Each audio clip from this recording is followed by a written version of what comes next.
that you have a test in meiosis tomorrow and you're not prepared, have no fear. We're going to teach you everything you need to know about meiosis in order to ace your test. We're going to provide you with a full, correct sequence of events with extreme accuracy, and we hope that you find our presentation engaging and easy to follow. Without further ado, let's begin. We're going to start with the basics. Meiosis, well, what is it? It's a specialized type of cell division that occurs in all sexually reproducing organisms. It produces offspring that are related but are not genetically identical. It occurs in germ cells, which can also be called sex cells or gamete cells. To understand meiosis, you must first be familiar with these following terms. Firstly, chromosomes. Chromosomes are essentially what make you who you are. You've heard people talk about genes, right? Well, these genes are embedded in your chromosomes and make up your DNA. They're responsible for certain traits. For example, do you have blonde hair? Maybe you have brown hair. This is just one of the responsibilities of chromosomes. Next, let's look at diploid versus haploid. These are different arrangements of chromosomes. A diploid arrangement is when a cell has a full or two sets of chromosomes, and it can be represented by 2N. On the contrary, a haploid cell has half or one set of chromosomes and can be represented by N.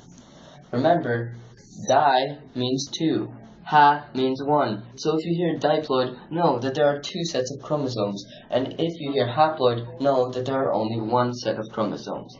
This will help you understand the rearrangement of chromosomes during meiosis. In meiosis, two partners produce gametes, which are also known as sex cells, and through the process of fertilization are able to miraculously produce offspring. Simply put, you get half your chromosomes from your mom and half from your dad, and this explains why you resemble them both. In this example, the boy has brown hair, just like his mom's brown hair. Next, let's look at the chromosome. Over here, we have two representations of a chromosome. They both contain a centromere, which is generally in the center and holds two chromatides together. Next, there are genes, which are segmented, which are part of the DNA, which are represented in purple over here, and code for a certain trait. In the other representation, the genes can be seen as yellow. Homologous chromosomes are a pair of chromosomes that contain the same gene sequence, meaning they are responsible for determining the same traits. They, however, do not necessarily have the same allele, meaning they don't require the same characteristics. Let's now talk about the steps of meiosis, arguably the most important concept. This simple diagram is a manifestation of meiosis, wherein you are able to see the division process. It starts with 46 double-stranded chromosomes. After the first division, there are 23 double-stranded chromosomes, and after the second division, there are 23 single-stranded chromosomes. Let's get into more detail. As you are aware, there are two divisions, meiosis 1, also known as the reduction division, and meiosis 2, also known as the equational division. Let's talk about meiosis 1 in much more detail. The first step in meiosis 1 is interphase, which is broken down into three subdivisions, G1, S, and G2. In G1, organelles and cellular components duplicate. In S, genetic material, chromosomes, duplicate, and in G2, the cell prepares to divide. Know that each copy of chromosomes are called sister chromatids.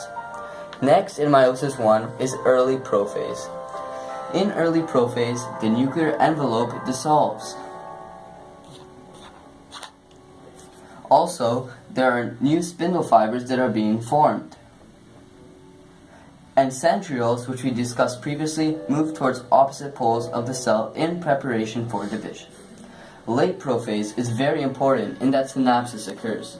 Synapsis is when homologous pairs line up side by side to form a tetrad.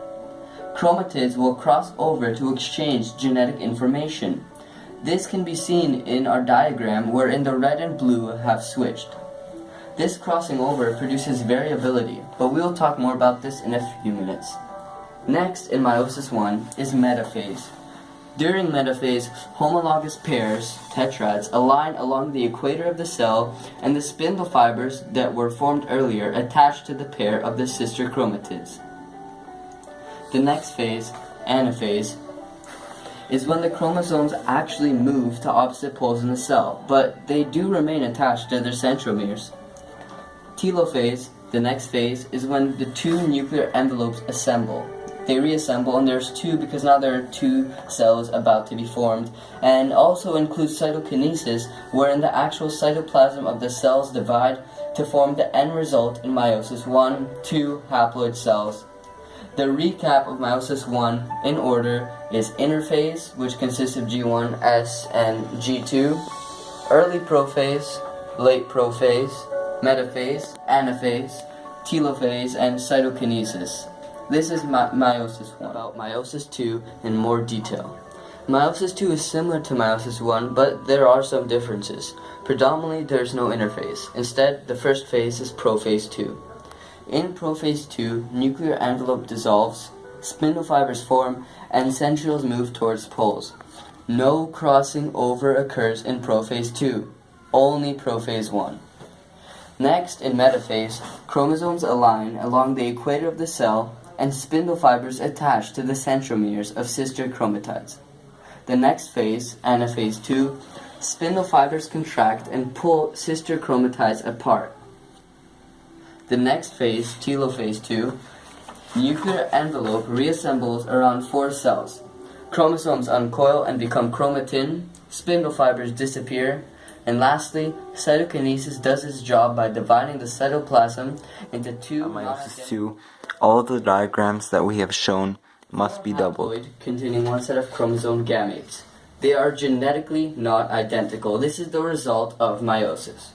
As you can see, there are a lot of similarities among meiosis 1 and meiosis 2, and they might get complicated. But to remember, think of the acronym IPMAT. Interphase, prophase, metaphase, anaphase, and telophase, making sure not to forget cytokinesis and exceptions such as the fact that crossing over does not occur in prophase 2. How does meiosis produce variation among their cells? Well, the most predominant method is crossing over, and this occurs in prophase 1, just as we have discussed earlier.